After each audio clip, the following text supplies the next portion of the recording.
Good morning, all of you. I'm Dr. Yadu Rao, and I welcome you all in today's session on cost accounting. Today we'll continue direct material cost. देखिए previous session में हमने जो पढ़ा है उसका एक छोटा सा रिकैप आज के सेशन में लेंगे और तीन इंपॉर्टेंट टॉपिक्स आज हम पढ़ेंगे। एक स्टोरेज एंड कोडिंग, दूसरा बिन कार्ड और तीसरा स्टोर्स लेजर। स्टोर्स लेजर का हम फॉर्मेट देखेंगे और नेक्स्ट सेशन पे इस पर एक न्यूमेरिकल क्वेश्चन करेंगे। जहाँ तक बात करते हैं बिन कार्ड की, तो इसका रिलेवेंस ना सिर्फ थ्योरेटिकल क्वेश्चंस में है बल्कि कई बार इस पर न्यूमेरिकल क्वेश्चंस भी एग्जाम में बनते हैं, तो इसे भी हम कंसीडर करेंगे। अब तक जो चीज़ें हम कंप्लीट कर चुके हैं वो है प्रोक्योरमेंट ऑफ रॉ मटेरियल, जहाँ पे हमने कुछ इंपॉर्टेंट डॉक्यूमेंट या स्लिप्स की बात की थी और स्टॉक लेवल्स हमने पढ़े। नेक्स्ट सेशन में हम pricing of issue of material पढ़ेंगे और उसके लिए स्टोर्स लेजर को समझना इंपॉर्टेंट है, तो आज के सेशन में स्टोर्स लेजर की बात हम करने वाले हैं। चलिए स्टार्ट करते हैं एक छोटे से रिकैप के साथ। प्रीवियस कुछ सेशंस में हमने देखा है किस तरह से स्टोर कीपर एक लिंक एस्टेब्लिश करता है परचेज डिपार्टमेंट और प्रोडक्शन मैनेजर के बीच में या फैक्ट्री के बीच में। देखिए स्टोर कीपर की रिस्पॉन्सिबिलिटीज़ बहुत होती हैं और सबसे इम्पॉर्टेंट रोल जो ये प्ले करता है वो रोल होता है to ensure the smooth flow of raw material, ताकि किसी भी तरह से या किसी भी कारण से प्रोडक्शन प्रोसेस में किसी भी तरह के ऑब्स्टेकल्स ना आए।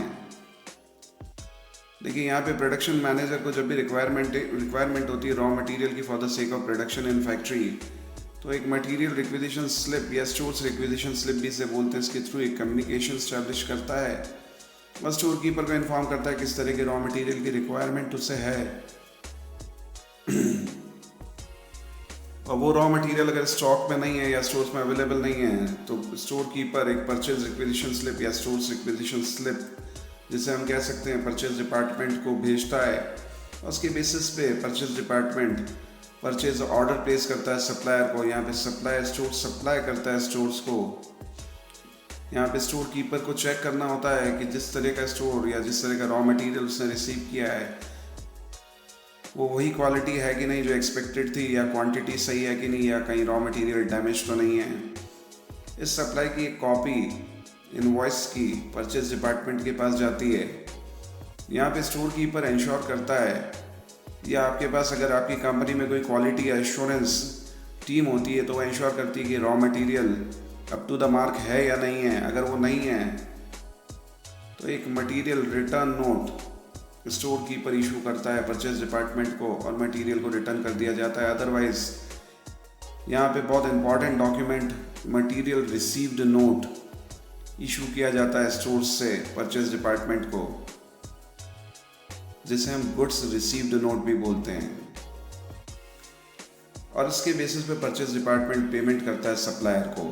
देखिए यहाँ पे दो इम्पॉर्टेंट डॉक्यूमेंट या दो इम्पॉर्टेंट नोट्स हमारे पास हैं जो रिक्वेस्ट के फॉर्म में हैं। पहला तो है जब फैक्ट्री या प्रोडक्शन मैनेजर मटेरियल रिक्विजिशन या स्टोर्स रिक्विजिशन स्लिप देता है। दूसरा जब स्टोर्स मटेरियल रिसीव्ड नोट की एक कॉपी परचेज डिपार्टमेंट को देता है और साथ में कॉस्ट अकाउंटिंग डिपार्टमेंट को भी देता है। देखिए ये दो नोट या दो डॉक्यूमेंट जिसके पास हैं उसके लिए पॉसिबल होता है कि स्टोर का बैलेंस वो कैलकुलेट कर सकता है। देखिए गुड्स रिसीव्ड नोट या मटेरियल रिसीव्ड नोट से हमें पता पड़ता है कि स्टोर्स में कितना रॉ मटेरियल हमने रिसीव किया है, और मटेरियल रिक्विजिशन स्लिप से हमें पता पड़ता है कि कितना रॉ मटेरियल हमने फैक्ट्री को या किसी और डिपार्टमेंट को इशू किया है, और इनका डिफरेंस स्टॉक बैलेंस होता है। ये दो डॉक्यूमेंट या तो स्टोर्स में रहते हैं या तो फिर ये कॉस्ट अकाउंटिंग डिपार्टमेंट के पास होते हैं।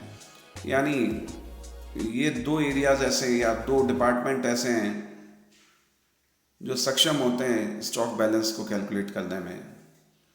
देखिए प्रीवियस सेशन में हमने प्रोक्योरमेंट प्रोसेस पढ़ा है और वहाँ पे हमने जो चीज़ें डिस्कस की थी वो थी मटेरियल और stores requisition slip, purchase requisition slip, purchase order और सबसे इम्पॉर्टेंट गुड्स रिसीव नोट। उसके अलावा हमने स्टॉक लेवल्स को देखा, जहाँ पे हमने इकोनॉमिक ऑर्डर क्वांटिटी देखी, री ऑर्डर लेवल देखा, मैक्सिमम एंड मिनिमम स्टॉक हमने देखा।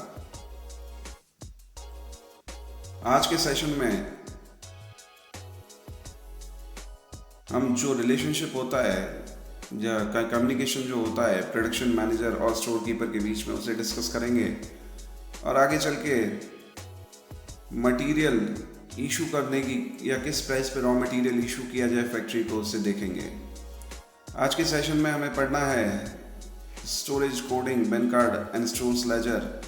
और स्टोर्स लेजर की इंपॉर्टेंस है जब हम पढ़ेंगे pricing of issue of material.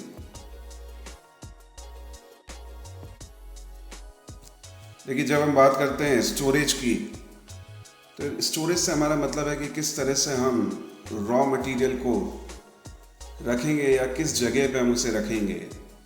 देखिए, यहाँ पे बहुत ज़्यादा चीज़ कंसेप्चुअल नहीं है, बल्कि ये थोड़ा सा कॉमन सेंस की बात है कि अगर हमारा ऑर्गेनाइजेशन ऐसा है जो एक ही जगह सिचुएटेड है, यानी जो भी फैक्ट्रीज़ हैं या जो भी हमारे ऑफिसेज हैं वो फार ऑफ प्लेसेस पे नहीं है, बल्कि एक ही जगह पे या एक ही सिटी में सिचुएटेड हैं, तो ऐसे में हम जो स्टोरेज सिस्टम फॉलो करते हैं वो होता है सेंट्रलाइज स्टोर कीपिंग सिस्टम।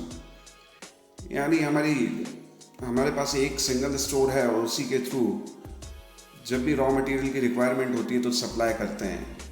देखिए, सेंट्रलाइज स्टोर कीपिंग सिस्टम का सबसे बड़ा एडवांटेज है कि यहाँ पे हमें सर्विलियंस करने में या कंट्रोल करना रॉ मटेरियल के फ्लो को मुश्किल नहीं रहता है। ये सारी चीज़ें सेंट्रलाइज्ड हैं। लेकिन ऐसा ऑर्गेनाइजेशन जहाँ पे जो ऑफिसेज हैं या जहाँ पे जो फैक्ट्रीज़ हैं, जिन जगहों पे रॉ मटेरियल की रिक्वायरमेंट है वो बहुत दूर है या फार ऑफ प्लेसेस पे हैं, और अगर हम centralise store keeping system follow करते हैं तो दो प्रॉब्लम हमें फेस करनी पड़ सकती है। पहली तो जो डिले होता है रॉ मटेरियल की सप्लाईज में स्टोर से फैक्ट्री को, वो इम्पॉर्टेंट रोल प्ले करता है, क्योंकि उससे प्रोडक्शन प्रोसेस में कहीं ना कहीं ऑब्स्टिकल्स आते हैं। और दूसरी इंपॉर्टेंट चीज़ जो आती है वो ट्रांसपोर्टेशन की कॉस्ट होती है। तो अगर सिचुएशन ऐसी है जहाँ पे अलग अलग सिटीज़ में या दूर कहीं हमारे पास फैक्ट्रीज़ हैं, तो वहाँ पे हमें इंडिविजुअल फैक्ट्री या ऑफिस के लिए स्टोर्स इस्टेब्लिश करने पड़ते हैं, जिसे हम डिसेंट्रलाइज स्टोर कीपिंग सिस्टम भी बोलते हैं। देखिए, बहुत ज़्यादा कॉम्प्लिकेटेड नहीं है, समझना बहुत आसान है। देखिए, अब इन स्टोर्स में किस तरह से हम रॉ मटेरियल को रखेंगे वो हमारे लिए बहुत इम्पॉर्टेंट हो जाता है। देखिए, एक सिंपल सा एग्जांपल हम ले सकते हैं। अगर किसी मेडिकल शॉप पे हम जाते हैं और किसी भी मेडिसिन के लिए हम पूछते हैं केमिस्ट से, तो वो बहुत जल्दी से, बहुत बिना टाइम वेस्ट किए हुए फटाफट इतनी सारी मेडिसिन होने के बाद भी जो भी मेडिसिन है उसे निकाल देता है और आपके लिए टेबल पे रख देता है। या फिर आप एग्जांपल ले सकते हैं किसी किराना स्टोर का। जब आप वहाँ पे जाते हैं या किसी भी चीज़ की डिमांड करते हैं, चाहे वो राइस हो गए, पल्सेस हो गई, कोई भी चीज़ आप जब डिमांड करते हैं, तो किस तरह से वो रैक से निकाल के आपको जल्दी से जल्दी वो चीज़ें आपको प्रोवाइड करता है। देखिए, यहाँ पे दो बहुत इम्पॉर्टेंट चीज़ें होती हैं। पहला तो जो आपका स्टोरेज सिस्टम है वहाँ पे किस तरह से बिन्स को या रैक्स को मेंटेन किया जा रहा है, और दूसरा होता है कि हमें कैसे पता पड़ेगा कि किस पर्टिकुलर रैक में किस तरह का रॉ मटेरियल रखा हुआ है। तो यहाँ पे बहुत इंपॉर्टेंट चीज़ आती है जिससे हम बोलते हैं कोडिंग।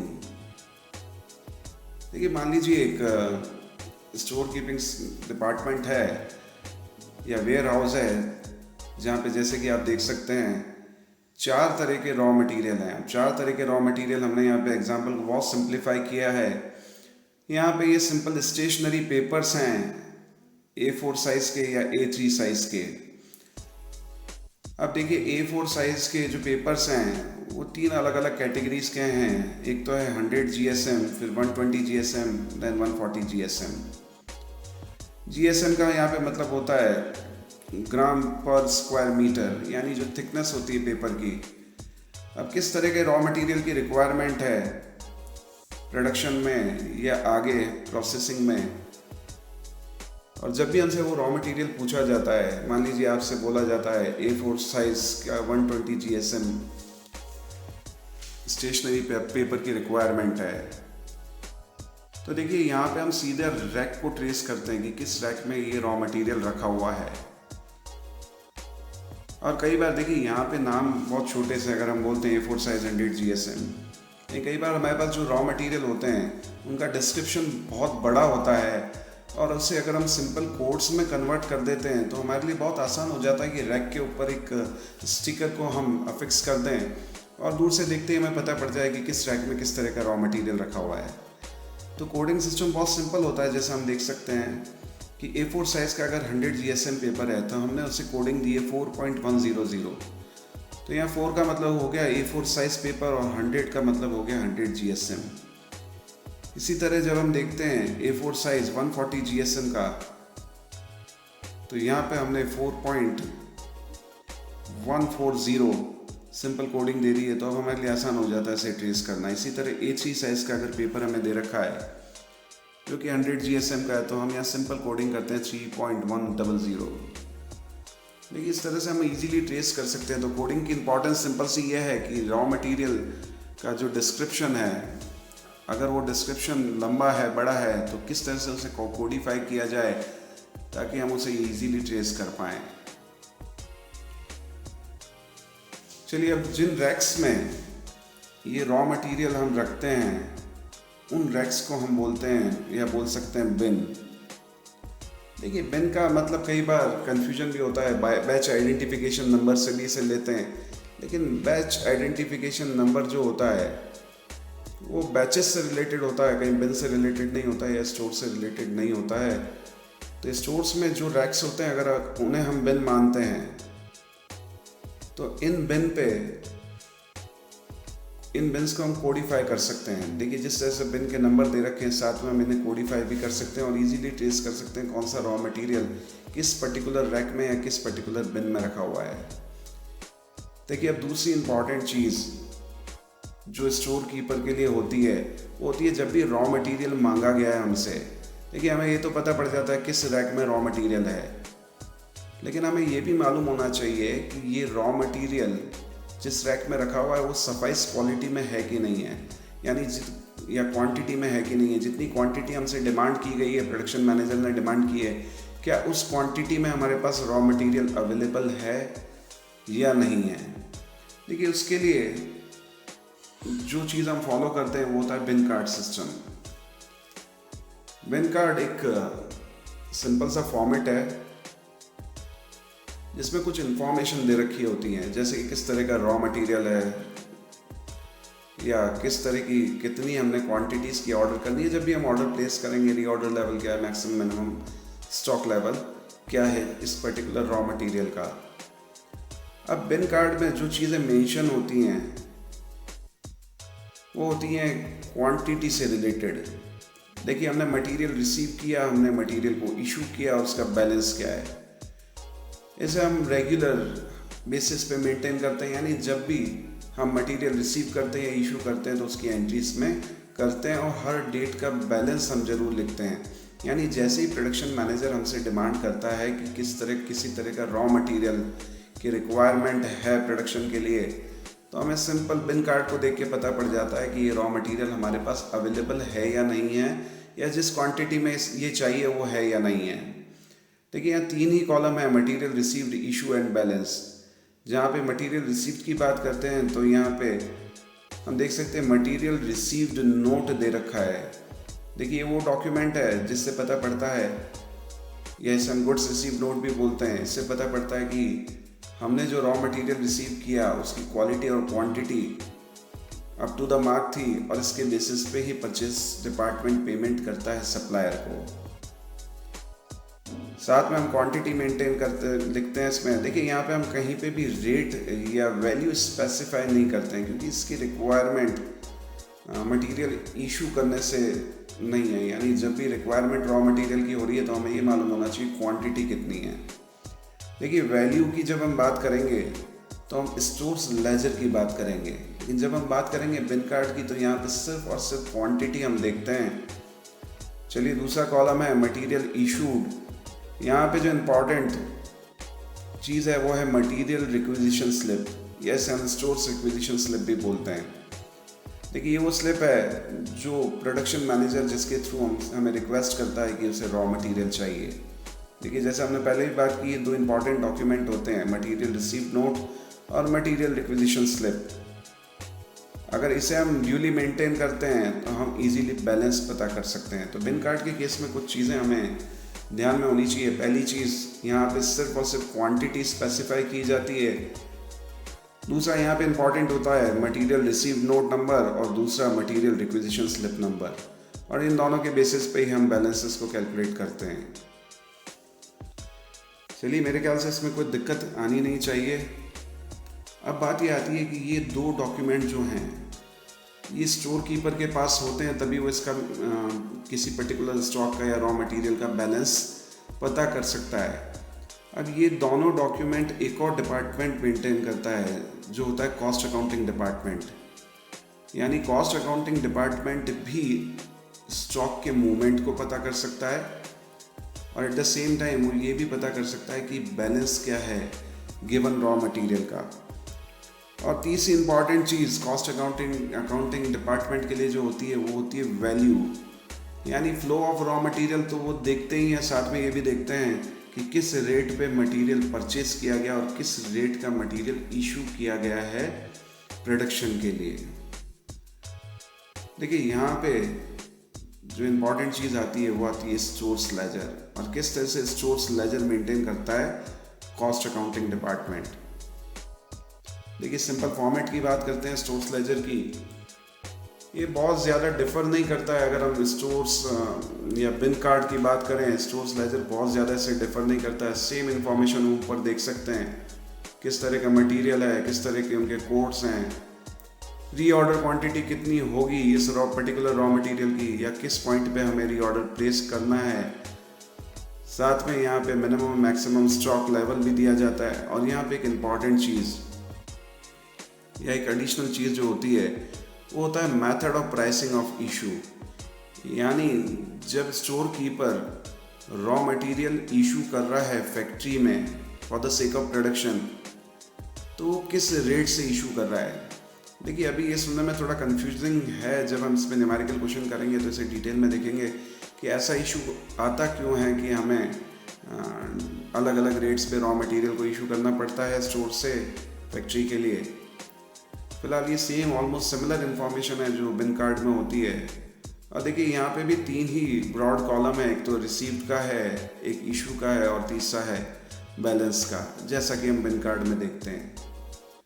और यहाँ पे भी वही सारी इन्फॉर्मेशन है, जैसे हम बात करें डेट की, गुड्स रिसीव नोट नंबर की, चाहे हम क्वांटिटी की बात करें। यहाँ पे जो डिफरेंस आता है वो है एक कॉलम जो हमने ऐड किया है वो है रेट का कॉलम, यानी किस रेट पे रॉ मटेरियल खरीदा गया है। और इस रेट को अगर हम ध्यान में रखते हैं, क्वांटिटी के साथ इससे मल्टीप्लाई करते हैं, तो हम अमाउंट का फिगर भी कैलकुलेट कर सकते हैं। यानी जब स्टोर्स लेजर की हम बात करते हैं तो यहाँ पे बहुत इम्पॉर्टेंट होता है कि हम वैल्यू ऑफ रॉ मटेरियल भी कैलकुलेट कर रहे हैं। And this is the basic difference between bin card and stores ledger. देखिए, बिन कार्ड का ऑब्जेक्टिव अलग होता है, स्टोर्स लेजर का ऑब्जेक्टिव अलग होता है। स्टोर्स लेजर जब हम मेंटेन करते हैं तो यहाँ हमारा ऑब्जेक्टिव होता है कि cost of raw material calculate हो और किस डिपार्टमेंट ने कितना रॉ मटेरियल कंज्यूम किया है ये हमें मालूम होना चाहिए, क्योंकि इसी के बेसिस पे हमारा जो पहला ऑब्जेक्टिव है कॉस्ट अकाउंटिंग का, असरटेनमेंट ऑफ कॉस्ट, उससे कहीं ना कहीं हम अचीव कर पाएंगे। तो स्टोर्स लेजर की जब हम बात कर रहे हैं तो ये प्योरली कॉस्ट अकाउंटिंग के पॉइंट ऑफ व्यू से बात करेंगे। जब हम बिन कार्ड की बात करते हैं तो वो स्टोर कीपिंग डिपार्टमेंट से रिलेटेड होता है कहीं ना कहीं। तो नेक्स्ट सेशन में हम स्टोर्स लेजर को थोड़ा सा डिटेल में पढ़ेंगे और इस पर एक न्यूमेरिकल क्वेश्चन हम सॉल्व करेंगे।